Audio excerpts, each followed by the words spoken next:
In nomine Patris et Filii et Spiritus Sancti, Amen. Veni, Sancti Spiritus, oracle tuorum, corda fidelium, et tui amoris in eis in accende, imite Spiritum tuum et creabantur. Et renovabis pacem terre. Oremus Deus, qui corda fidelium, Sancti Spiritus, lucerat in inocuisti, dedamis in iodem Spiritu recta sapere, et de eius semper consolat unigo dere, per Christum Dominum nostrum. Amen. Sede sapientiae. Ora pro nobis. In nomine Patris et Filii et Spiritus Sancti, Amen.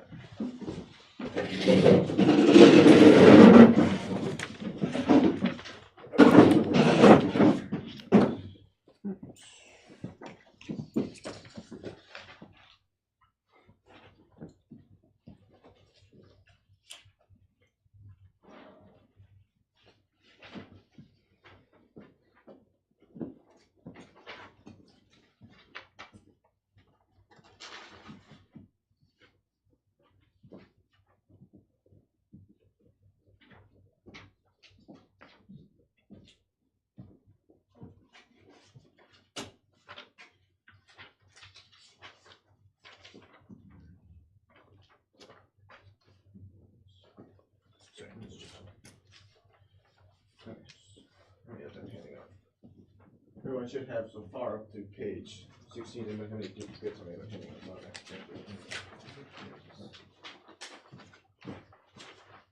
I should have only one copy of it, this page, up to page 16. It's not complete. Alright, so confusion doesn't matter that much. Okay. And then next is completed 16 up to 17.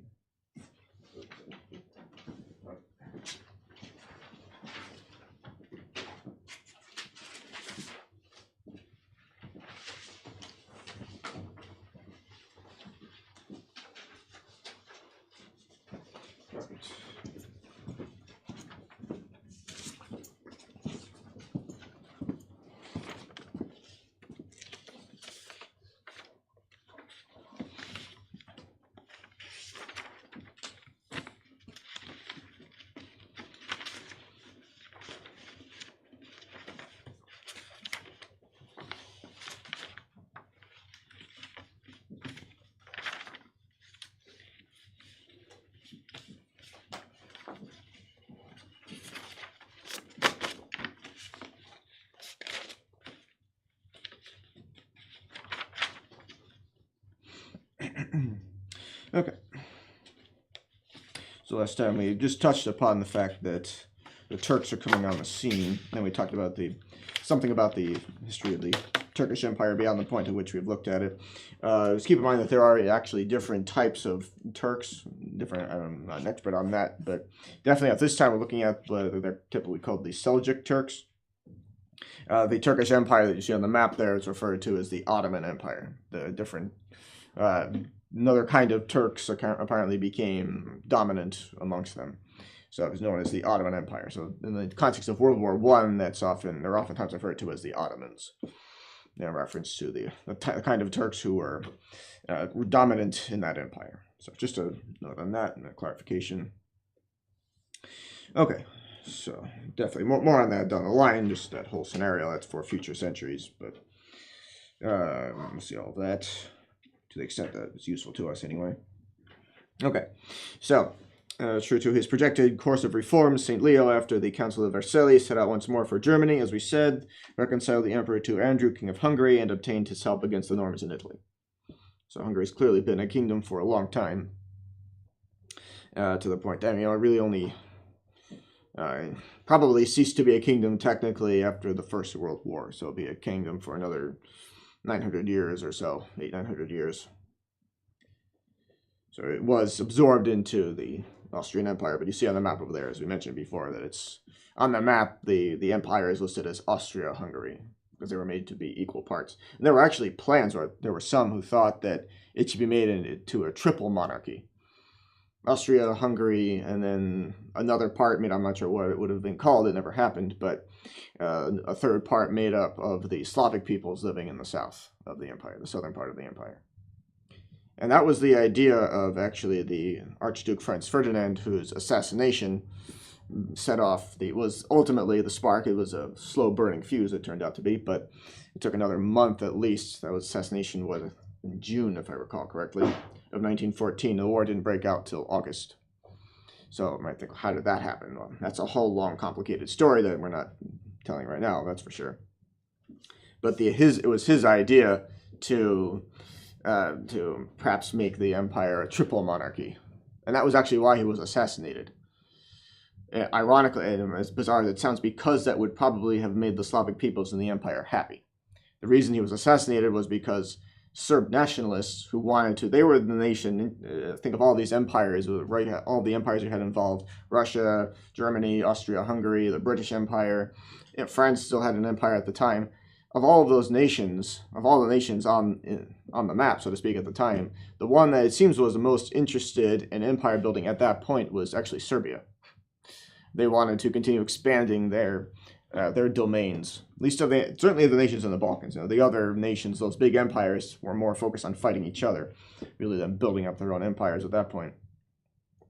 But Serbia was very much interested in building up its own. It was just a small nation, but they still were very much interested in building it up. And they wanted the Slavic peoples inside the Austrian Empire to be unhappy, not to be made happy. Because if they were happy in the Austrian Empire, they might not want to break free of Austria and become part of this greater Serbia that they were so intent on building.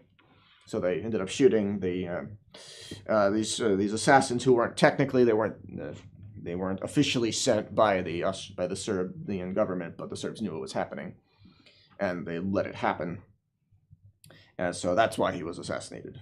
And indeed, he never became the emperor, of course, and he was never able to implement his idea of a triple monarchy. But that all of that, in a sense, got lost in the background. That was just the spark that lit the fuse. That World War I became a much bigger conflagration than just a Balkan thing. Though, actually, in the course of the war, Serbia ended up getting conquered by the Central Powers. In fact, it was something that when it happened was not the foremost thing in anybody's minds, but it did happen. Anyway, all of that more much later. So these strangers who had settled in the kingdom of Naples, so the Normans. So the Normans really got around, as you can see. Now, they're Norsemen. They started out as Vikings from the north, from the far north, and they ended up getting everywhere. They settled mainly in France, of course, effectively becoming French, their own special group, but still, they spoke French. They became French in many ways, but they also got around. They settled in Italy as well. So they settled in the kingdom of Naples, which notice that is the kingdom within Italy, the kingdom of Naples. Italy is just a region. The Roman Empire is long gone, the western portion, many centuries by this point, the western portion of the empire has been done. It's finished. And Constantinople is nothing. It has no power in Italy whatsoever. No more than it does now, in effect. And so, what is Italy at this point? Well, it's a patchwork of nations, patchwork of states. It's really just a region. As in practice, that's pretty much what it is today. Yes, theoretically, there is an overarching Italian government that might have some things to say, but nobody is nationalistic towards that nation state of Italy, as we've said before. So people they still have a loyalty. It's not to say that Italians are without loyalty or anything like that. It's just that their loyalty is to their local areas, just as it has been for so many centuries. Even we can say a millennia, at least a millennium at this point, and more than that. So, Kingdom of Naples. And actually, at one point, Napoleon set up one of his marshals as King of Naples. We'll see that with Napoleon. Really, we've talked a bit about World War I, and that's a war whose consequences with which we are still living at this point. Very much so. And in a sense, World War II was one of the consequences of World War I, very directly. So, it's a very long, complicated story that's just as far as how did it happen, I don't think you could get a more fascinating story. Just cause and effect. There's apparently so little reason for World War I to have happened. And World War II, it's fairly obvious, to just take any other example. Hitler was causing problems, the Japanese wanted to build an empire, and things like that, that caused a war. That's fairly straightforward, all things considered. But how did World War I happen? Why? What was it fought over? And there's no easy answer to that.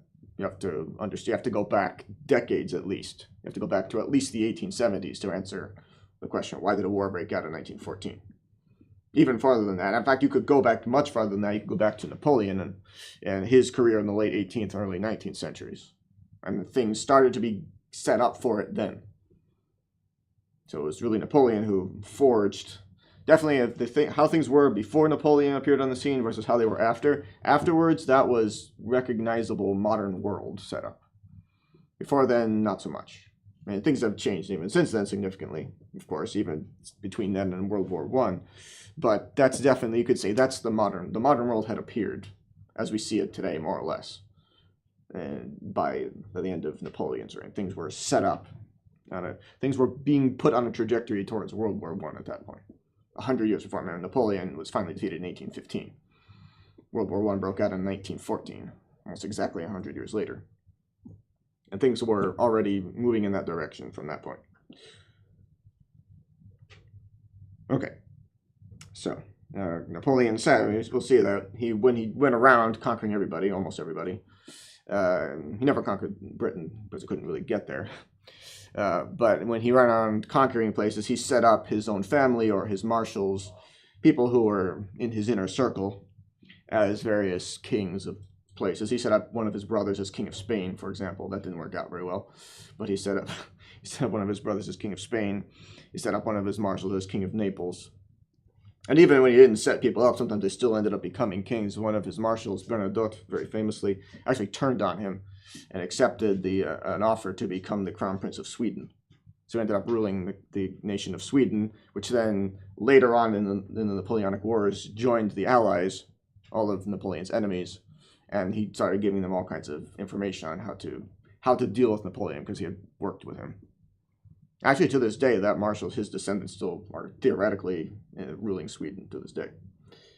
So what power they have is another question, probably not much in practice, but his former marshal became the real ruler of Sweden. So that's a whole other thing.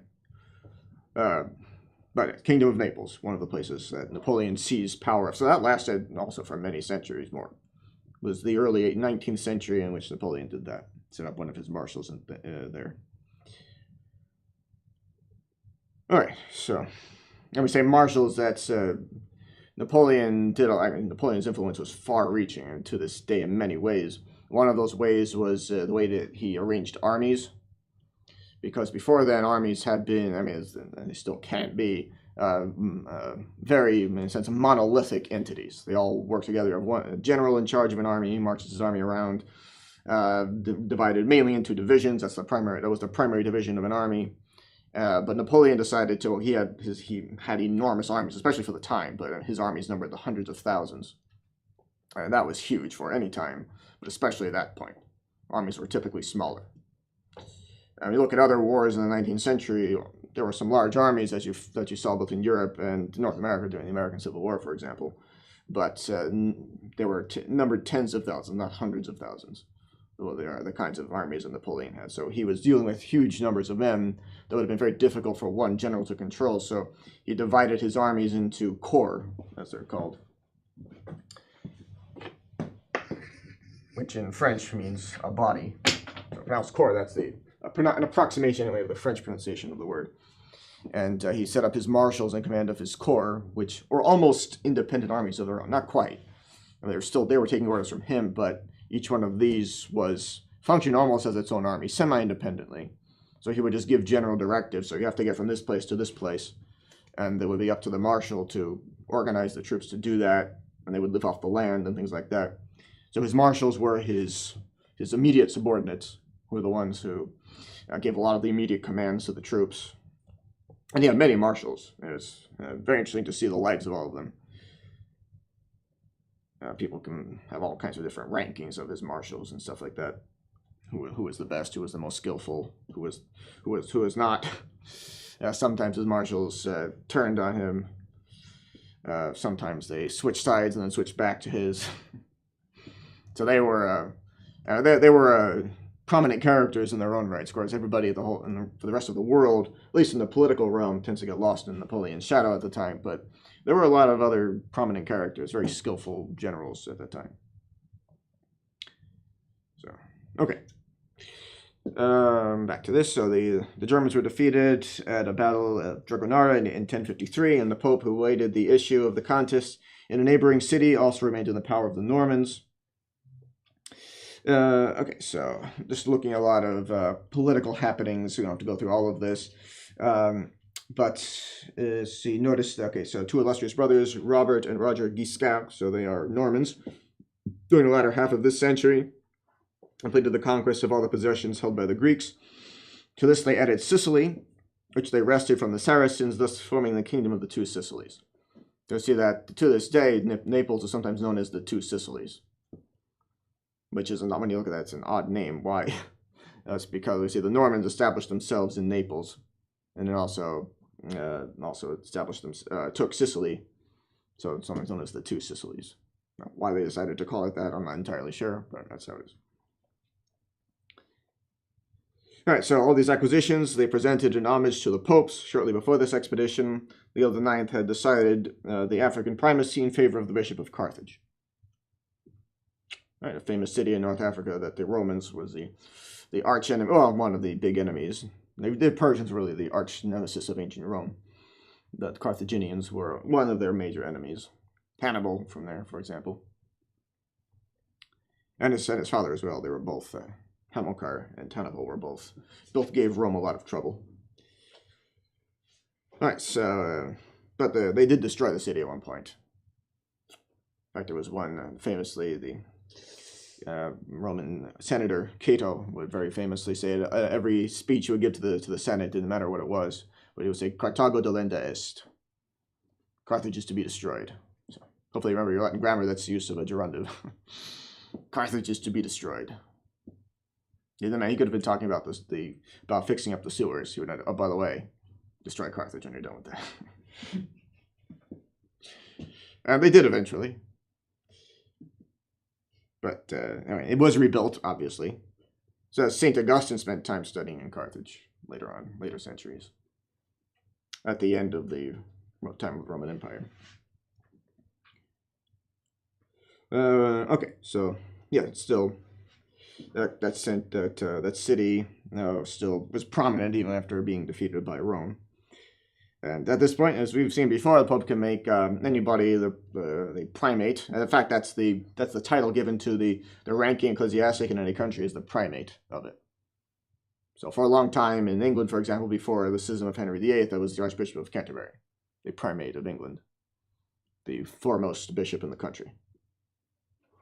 Not anymore, because due to complications with the English government, that title was stolen, hijacked, not occupied legitimately, but still claimed by the Anglicans. So now it's the Cardinal Archbishop of Westminster. Because for whatever reason, the English government decided, once they decided to allow the Catholic Church to establish itself officially in England again, in a way recognized by them, they didn't want to have two bishops of the same city. As far as they were concerned, a bishop was a bishop, whether Catholic or Anglican.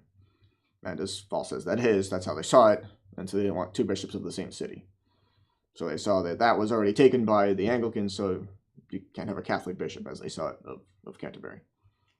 So the church had ways of working around that, but still, just as a way of, making some concessions to the English government, they set up their place in Westminster, which is not even London. There's probably an Anglican bishop of London or something.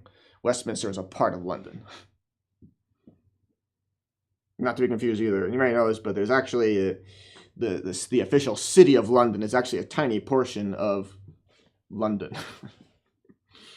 Anyway, there's a distinction between London and the city of London. It's a very specific district of London that is the city of London, with a capital C, city of London. So that's another story for another day. But there you go. That is a fact. All right, so all these acquisitions, so the wretched hierarchy of the once flourishing Church of Africa was now reduced to 5 bishops, and they were divided on a question of precedence. So things are not great in the church at this time in certain ways. And so we can see that just as with any organization with a human element, the church can, in certain ways, wax and wane. Things can get better, things can deteriorate. Without that, it doesn't take anything away from the intrinsic holiness of the church, or the church's infallibility or indefectibility or any of the other attributes given to it by Christ. And the failure, what we're really just talking about here is what is the extent of the failures of individual members as private individuals. That can affect the good of souls on a wider scale, but that's ultimately the only question in the church. How well, how prudently are things being run, perhaps, as well as other things like, yes, what are the failings of individual members, as we emphasize that, as private individuals. There's nothing any member of the church does could ever take away from the holiness of the church. So certain things can be done better, things can be improved upon, discipline can be more strictly enforced or not, things can be done more uniformly or not. All of those things can be improved upon or deteriorate, but only accidental things like that. Nothing essential, for sure. Okay, so the Pope returned to Rome eventually. He was about 50 years old and promised still to console the church by many glorious deeds, so that's young for a pope, relatively speaking. But death cut short the course of his projects and immense labors of restoration and reform. He had met with many obstacles to his work from the clergy of Lombardy and Germany. Those obstacles, simony and incontinence, will increase through the support of the secular power. So this is a time in which a lot of clergy are living, and many priests living in concubinage. It was a huge problem. And we'll see that it was not easy for the popes to bring that under control. When they would try, there would be open opposition to it, as incredible as that sounds. Open opposition. And yes, that points to a very lax state of discipline in the church. So it shall be accomplished. The successors of Leo IX in the rapid passage will want to confirm so necessary and so difficult a reform. But it shall be accomplished, for the treasures of divine mercy have in store the genius of Hildebrand, appointed to raise up society, tottering upon the brink of the abyss. So Hildebrand, the future Pope St. Gregory VII, as we've seen, is already prominent in the church, or we'll see that very shortly here, already prominent in the church, but will later on become Pope. And very famously clashing with Emperor Henry IV of Germany over the question of lay investiture, which we'll see. We'll see that briefly, what that is. I'll see that shortly. So at the time of Saint Leo IX's death, we just check that, but I recall he was canonized.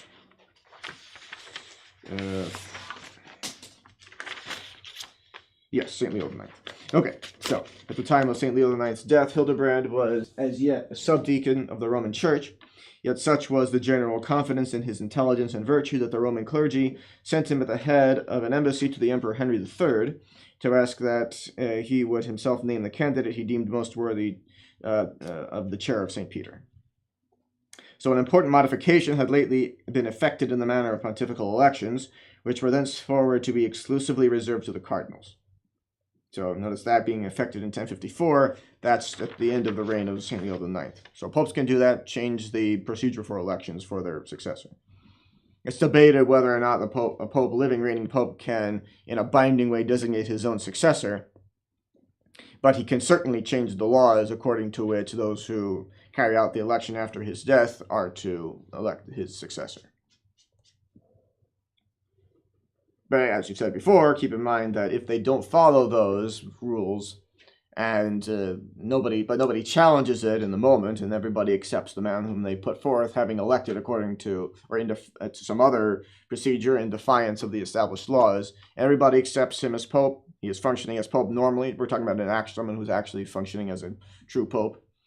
Once he's been accepted and he's functioning normally, all questions of irregularity in the conclave are moot in the sense of whether or not they have any bearing in the practical order. Any bearing on the legitimacy of the reigning pontiff. It doesn't matter at that point. Yes? Did the position of cardinal prior to 1054 exist? We'll see that. Oh. We'll see that. So clearly, yes, it did, but we'll see more in the history of it. So we'll look at the history of the cardinalate here in a bit. Okay, an important modification have been affected, as we said. These dignitaries understood the necessity of maintaining between the church and the empire the union, which constituted the mutual strength of the two powers. Well, in the sense of the church, anyway, the church can derive certain advantages from being supported by the state. And the state, of course, is kept on the right path in many ways by being one with the church. It's necessary for most of all because the state has an obligation, just as any individual does, to embrace the faith and to recognize it as the only divinely revealed religion. But also, and many things are truly, we can say, above the competency of the state. But in a situation in which church and state are not united, the state might get involved in it anyway. And that might be just because there's nobody else to do it. Maybe in many cases it's because the state wants to control certain things it shouldn't. But even when the state, even when it's not due to malice, still the state might end up doing things, end up getting involved in things that it's really not qualified to be involved in. For example, in an ordered situation, in an ordered state, any questions of if a family falls apart, if the parents are completely irresponsible, if they're drug addicts or something, what happens with the children in that case? That's something that the church would deal with. There's so much moral theology that goes into determining those things. Or in cases of separation of married couples as well, even if we're not talking about extreme irresponsibility in a really obvious way. Just talking about what are the cases in which validly married couples might have a reason to separate. That's something that the church has to pronounce upon, or would in an ordered situation be consulted before the state. Now, if that were to happen, then the state might recognize that. So the church has deemed that they have reason to live separately, so there'll be the certain legal consequences might flow from that. So the state might say, okay, we'll tax them separately. Their properties have been separated and things like that. But it's only the church would make all of the judgment calls that involve any questions of moral theology, for example. So the state does not have the competency to do that, to deal with those things. Just people who run the state aren't educated typically all that deeply in moral theology. Now, they have to know some of it, of course, but there's no way they're going to have to be able to deal correctly in every case with questions so delicate as marriage cases without the guidance of the church. Okay. So, so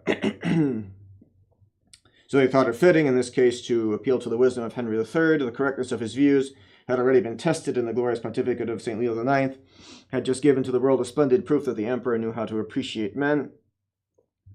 Moreover, Hildebrand was entrusted with the management of the delegate negotiation, and his tact was to remove or prevent all the difficulties that might arise. Henry called a general diet of the empire at Mentz and then at Augsburg to decide this important matter, and left the choice of the future pontiff to the judgment of Hildebrand, who named Gebhard, Bishop of Eichstätt and Chancellor of the Empire. All right, so you'd see that sometimes ecclesiastics are also in high positions of civil power, which led to certain problems. Again, that led to issues of lay investiture. There's nothing wrong with Catholic having a high position in government. You may recall that St. Thomas More was the Chancellor of Henry VIII up to a certain point. But he is not, of course, he was a layman, though. He was not a bishop. So Gebhard made a most honorable resistance to the dignity thus forced upon him. He carried his humility to an excess of which the intention is beyond all praise. So excess, in some sense anyway, actually seems to have been the case. He was spreading reports unfavorable to himself in order to escape a burden which he so much dreaded. Now what that means, it's not entirely clear. If he was spreading lies about himself, that's not justified, because lying is never justified, ever. Contrary to fairly popular, fairly common misconceptions. It seems that there's a fairly widely held view that lying can be justified, which is not true. There's no such thing as a justified lie. Now, people might be in good faith on that and thinking that, but objectively, it is always evil to lie, to pronounce something that is a locutio contra mentem, speaking against that which you know to be true, or at least you're subjectively convinced in good faith is true. That is always a sin. Doesn't matter the purpose for which it's done. It's intrinsically evil. Not to say it's always a mortal sin, but it is intrinsically evil. So it probably wasn't doing that. He might just be stating, might be putting in writing the reasons why he thinks he himself should not be pope and spreading that around. But in any case, he didn't want it. For 6 months, he steadily held out in his refusal and only yielded at length to the emperor's entreaties that he would sacrifice his personal modesty to the good of the whole church. All right, so since you require it, he said, though deeply conscious of my utter unworthiness, I obey your orders and devote myself without reserve to the service of St. Peter, but you must also promise to give to St. Peter what of right belongs to him. This remark applied to the ecclesiastical estates, which Henry III, like most of his contemporaries, unjustly retained without a scruple. At this period, the great question, which was soon to disturb all the West into the name of the War of Investiture, was just arising between the popes and the emperors. All right, so that's what we're looking at here.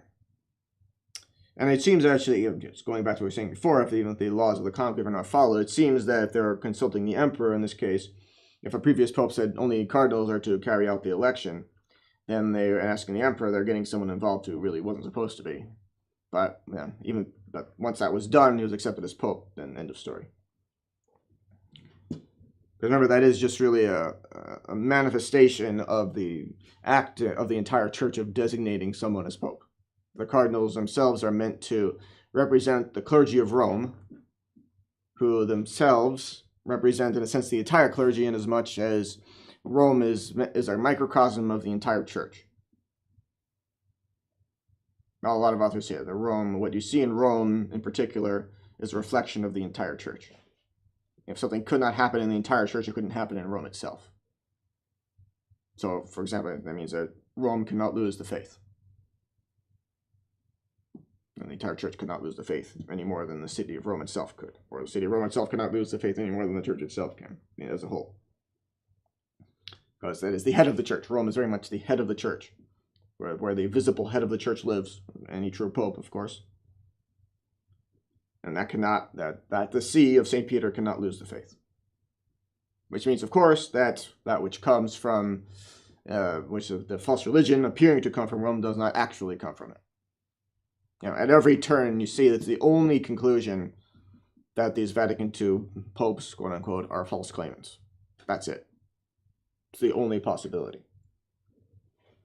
And some might say, that if you're saying so, you're arrogating to yourself authority you don't have. It doesn't take any authority to just recognize that that is a necessary conclusion that flows directly from dogmas of faith.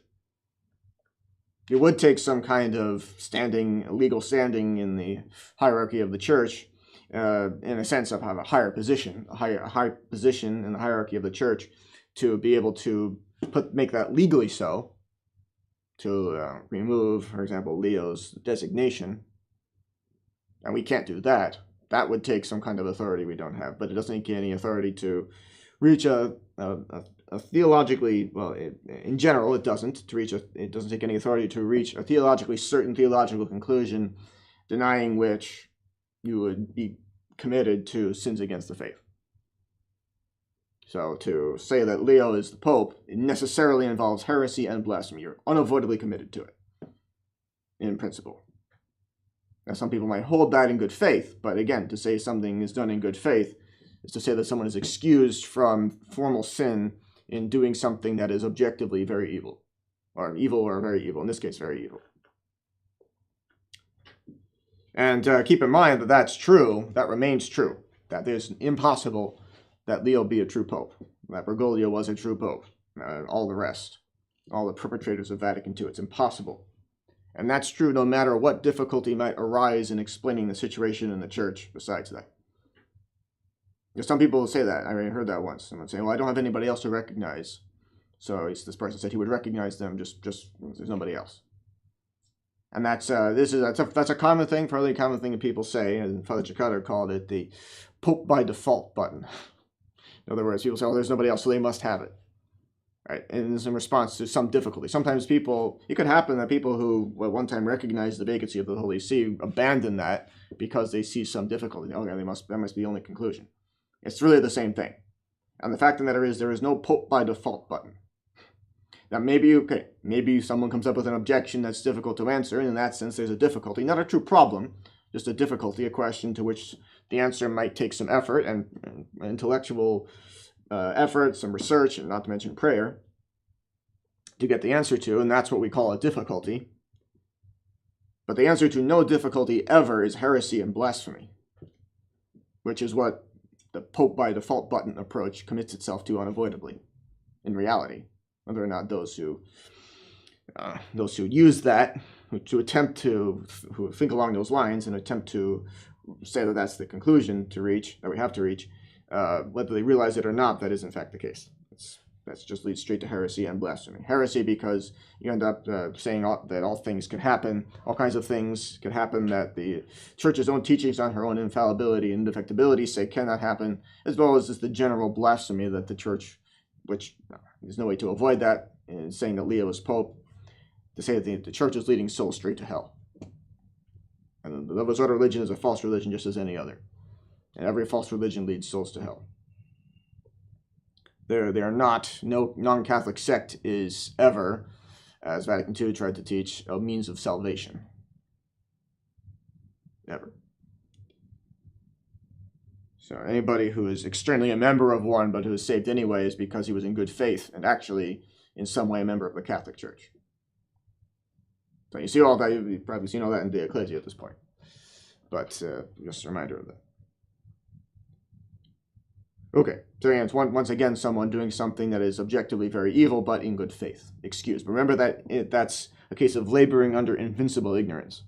And invincible ignorance does not justify. It excuses, but it does not justify. It means that someone who's doing something objectively evil is not actually does not have the will to sin. And God, who sees the will, is not offended by that person's objectively evil actions. But it does not make that evil action to be good in itself. There are some people who confuse that and saying, for example, trying to make excuses for going to the Una Cum Mass, saying, the priest is in good faith. Well, first of all, how do you know that? You might think so. There might be reason to think so. But even if so, that's to say to the priest, he is in good faith. That means he's doing something objectively evil. That does not excuses, maybe he might excuse him from sin, but it doesn't justify his action. Still an objectively evil action, which, of course, anybody who assists at that Mass assents to whatever the priest does at the altar. Anybody who actively assists at a Mass assents to what the priest says at the altar, necessarily. You can't pick and choose. That's another theory, which is false. That some people, they withhold their consent to that. Doesn't work. You can't pick and choose which prayers of the Mass you give assent to and which not. So moving on. So looking at this here, looking at the question of investiture, to appreciate its nature and importance, says particular author Monsignore Palma, it must be borne in mind that under the feudal system, bishops and abbots, especially in Germany, held not only lands and forests, but even castles and cities as fiefs of the empire. And that's the correct pronunciation of the word fief. There's a fairly common pronunciation of that word, which we won't utter so we don't get confused, but that's pronounced fief. So in other words, remember the feudal system is the system in the Middle Ages, so we're in the Middle Ages at this point, a system of oaths of fealty. All of the authority in the state was based on the system of oaths of fealty. The vassals, subjects, would take oaths of fealty to their lords, their overlords, who themselves might be vassals of some higher noble, and so on and so forth. And it was for that reason that popes could, for a while, for as long as the system was based on oaths of fealty, popes could effectively dissolve the power of the state. If a monarch were to be, or any ruler were to behave badly enough, the pope could effectively take away his authority, because remember, an oath is something that is a spiritual thing. It's a calling upon God to witness the truth of something, or promising something under pain of sin. Although that's something that's a spiritual thing, and that falls into the jurisdiction of the church. And the Pope can dispense from any such thing. So if in the case a Pope could say, if this noble is giving the church so much trouble, or being so bad in this or that way, doing something publicly sinful that's so bad that it needs to be, to take the utmost means against him, the Pope could say, all of his subjects you're all dispensed from oaths of fealty. You don't have to obey him anymore. There's no more authority. Yeah, it doesn't work that way anymore. The situation is not based on civil authority is not based on oaths of fealty, and it's not necessarily the case either. But it was always with that understanding in the Middle Ages that this authority is based on oaths of fealty. So, in the feudal system, I mean, a system based on oaths of fealty, bishops and abbots, so the ecclesiastics were also not only members of the hierarchy of the church, but also were vassals in the civil order as well. And that's not a great idea for a number of reasons. Not intrinsically evil, but it's not great. So according to the laws then enforced, the vassals of the crown could enter into the possession of a fief only after an oath of fealty and homage made to the emperor, as we said. This law was in all justice as binding upon ecclesiastical lords, so that comma should be there, as binding upon ecclesiastical lords as upon the other great vassals. But the way too easily led to abuse. So in a perfect world, this might work out, but fallen human nature being what it is, problems arose from this. So, okay. By usurpation of power, princes failing to distinguish between the dominial, you don't see that word too often, but dominial and spiritual authority claim to confer both by investiture. As laymen many times do, they failed to make necessary distinctions. I see that problem all the time. So they ordered that the pastoral staff and ring of a deceased prelate or abbot, and notice abbots, we're talking about abbots at this point, whether or not the term was used, it may not have been in use at this time, but there is a phenomenon known as being an abbot or prelate nullius. And if you remember your Latin declensions, that's the genitive of nullus, of nothing. But it's probably, that's abbreviated for something. I've never actually read it anywhere, but probably nullius diacesis, in other words, of no diocese. So in other words, keep in mind, a diocese is, in fact, a parish as well, but think of a diocese as being the standard unit of ecclesiastical territory. And then you have parishes within that. There are some times you might have, for example, a monastery with its own territory adjacent to a diocese, but the abbot of that monastery is actually also effectively, he's independent of the bishop of the nearest diocese, and he actually rules over that territory as though he were the bishop of it. That's being an abbot nullius, being not part of any diocese. So that's why we're talking about this. And remember, there are also, at this time, people who remember territory that monasteries would be quite substantial at times, which, again, we've said it before, to do things as a human being costs money, in some sense. And whether or not it's actual money that monasteries were getting from that, probably some in different cases, but they had to have territory, they had to have land on which to live. And their property could be quite substantial. And so there were people living on the territories of those monasteries. And they would be allowed to farm the land and make a living off of that land themselves, but giving some of those revenues to the monastery so the monks could live off of that. So it was a good system. It just meant that the state took an interest then in it because, well, for just naturally what happened when you have a union of church and state, but also because those people are also, of course, citizens of the state, subjects of the king or the noble, or, the king ultimately, but of the noble to the local ruler more immediately. And so they're okay. Have to have some arrangement there. Okay, the abbot can also rule over those people as a temporal ruler. And then, of course, there's an expectation that the abbot would become a vassal of that other local lord, whoever it was. And then, as our author says, again, it's not evil in itself that be the case, but just very easily leads to abuse. And then that civil rule might get the idea, okay, well, that means someone can only become the abbot of that monastery if I decide that he can be.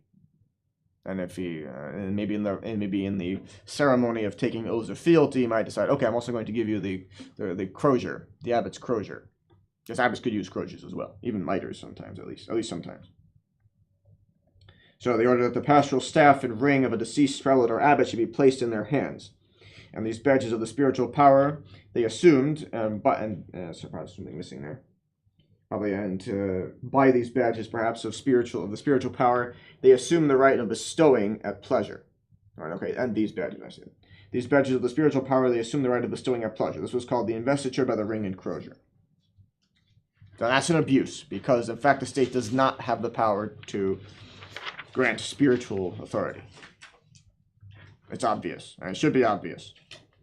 Thus, in defiance of all canonical rules, the choice of bishops was taken out of the hands of the diocesan clergy and the metropolitan, and that of the abbots of the religious of their community. And that is an interference by the state in the affairs of the church, for sure. So the emperor who bestowed the badges of authority was supposed to confer the authority itself, supposed, in other words, thought of that expression in English, supposed to, signifying an obligation. There's another sense of it, which means simply thought to, wrongly so, to be thought to do something.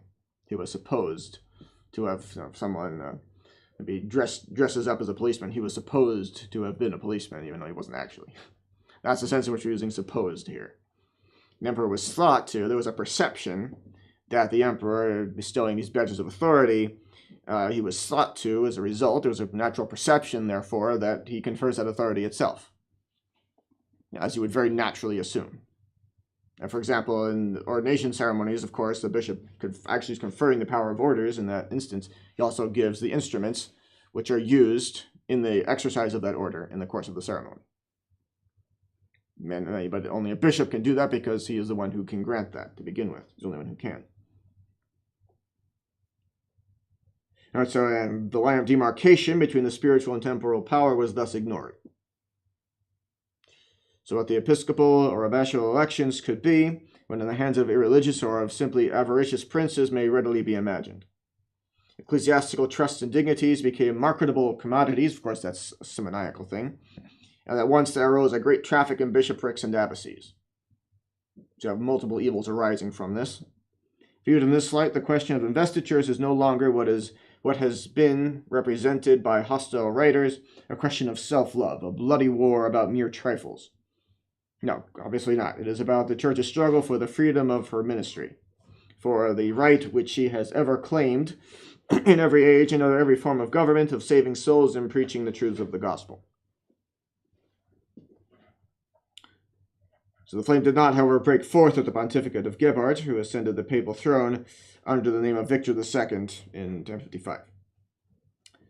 The Holy Pontiff studiously endeavored to walk in the footsteps of his predecessor. In the year 1055, he held a great council in Florence, at which the emperor was present. Here, Victor solemnly confirmed all the decrees of Leo IX against the alienation of church property, against simony and incontinency in clerics, and in fine, against the heresy of Berengarius.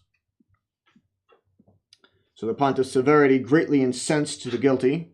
That's a typical thing. People, especially people who are doing things that are out of line, don't like to be dealt with effectively. Well, it might mean that they have to stop doing what they're doing. Right, his life was even attempted by a subdeacon, or someone who tried to kill him, who threw poison into the chalice which Victor used in celebrating the Holy Sacrifice. Imagine that.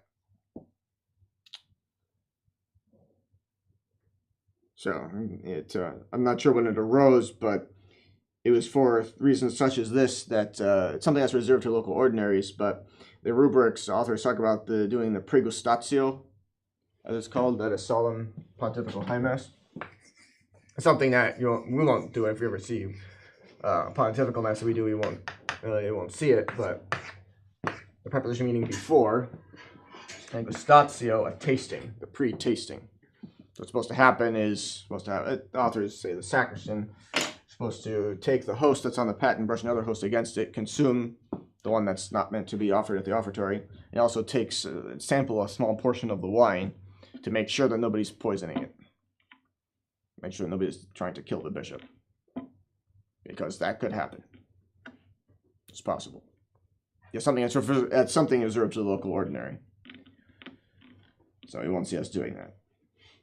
But it's provided for in the rubrics, and it's supposed to be done during the Mass itself at the offertory, before the offering of the host and the chalice. And it was a very serious thing. So the intended crime was discovered and thwarted by a miraculous interposition of providence. Okay, and therefore today.